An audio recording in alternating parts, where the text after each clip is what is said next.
Welcome back to another Daily Dose of History and part 3 of our Civil War series.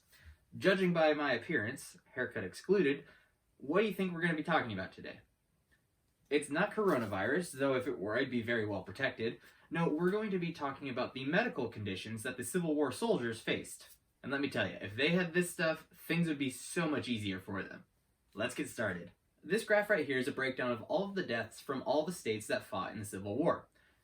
The blue is death from combat, and the red is death by diseases. And right off the bat, our textbook gives us the cold hard facts of just how bad things really were during the Civil War. Over 200,000 people died from combat during the Civil War.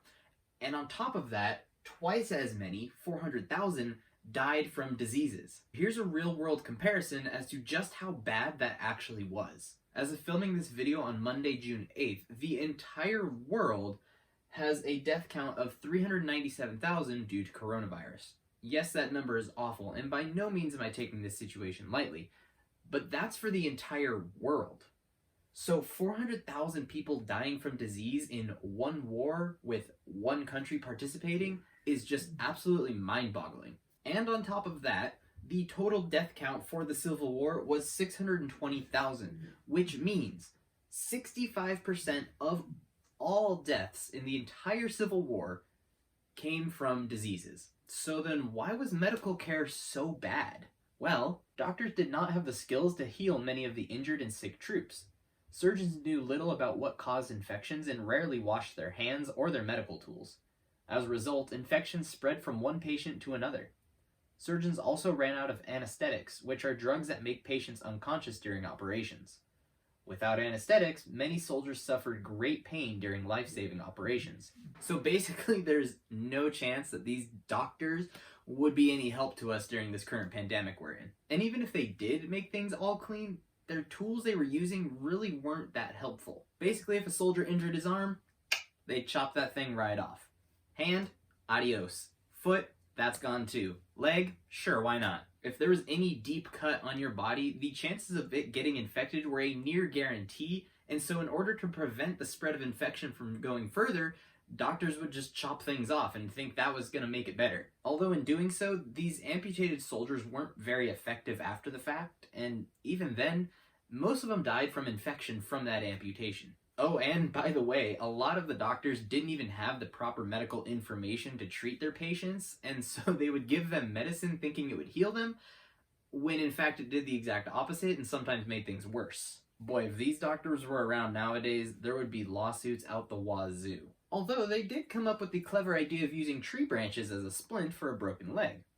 Think of it as your modern-day cast. If it didn't need to be amputated, then it was put into a splint to prevent it from moving so much, which would heal it faster. So things aren't all bad? Yeah, it was. Who are we kidding? No one knew anything about basic healthcare. And actually, our book goes out of the way to tell us that these doctors didn't even know what germs were. Germs. No joke. And to make matters worse, people would just throw their trash and their waste all over the ground, which would attract rats and flies who are notorious for carrying more diseases. Although there was one bright spot in all of this. You ever seen this logo before? This is the American Red Cross, an organization dedicated to provide medical help to anybody that needs it. And did you know that this company was started during the Civil War? That's right. Claire Barden of Oxford, Massachusetts, established this company with thousands of other women in the hopes of providing medical care and attention to the soldiers fighting in the Civil War. Now, the official organization itself wasn't established until 1881, which was 16 years after the war ended, but the concept of it was alive and well during the war. But let's go back to talking about depressing things, because apparently that's the theme of today's video. Wounds from the battlefield weren't the only thing contributing to all the diseases that were spreading among the troops. Their food did as well. Because armies were always on the go, they had to carry supplies that weren't going to spoil quickly. And as a result, they came up with the old-timey things that you see here. They carried beef jerky, dried out vegetables, which were a treat back then, and saltines, or at least their version of them. We'll get back to those in just a bit. These items that they carried weren't exactly the tastiest, but it was the best that they could do. Nowadays, beef jerky is purposely made up into all different sorts of flavors and is supposed to be packaged all dried up like that. For the Civil War soldiers, that wasn't really the case. Their jerky was nothing more than really just over-salted meat. See, here's the thing about salt. It's designed to absorb just about any form of liquid it comes into contact with. When you have a nice juicy piece of meat, normally you just put a little bit of salt on it to bring out the natural flavors of it. But with these guys, they basically drowned it in salt in order to preserve it. And, well, they're not exactly going to eat that thing straight up. That'd be like taking a spoonful of salt and a cold cut and popping it in your mouth. Disgusting. Instead, they'd soak it in some water first to wash some of that salt off, and then they'd fry it up. It wasn't exactly the best, but would you rather have some decently cooked meat or lick a brick of salt? So let's talk about those saltines now. Those things that they ate were called hardtack. Its ingredients: flour, water. That's it. Imagine it like this. You take a couple of saltines and stack them together, and then you get rid of all the salt and flavoring. It was basically like eating stale bread, although some of them had a little boost of protein in it. But when I say protein, I mean that a lot of times they found worms and weevils in them. Ugh. So what does one do when the food is lacking? Well, it's a pretty logical answer, actually. You steal farm animals. Soldiers on both sides searched for fresh food and water in the countryside. When Confederate armies ran short of supplies, soldiers had to find their own food to keep them from starving.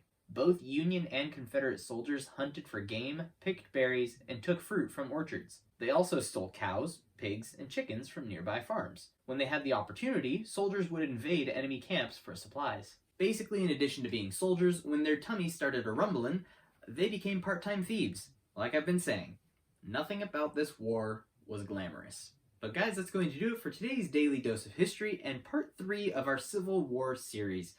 Talk about a depressing video. Don't worry though, come back Thursday for part 4 as we finally figure out how this war is over and what the people were doing that weren't exactly fighting in the war. That's all for now, and so I'll see you right here on Thursday.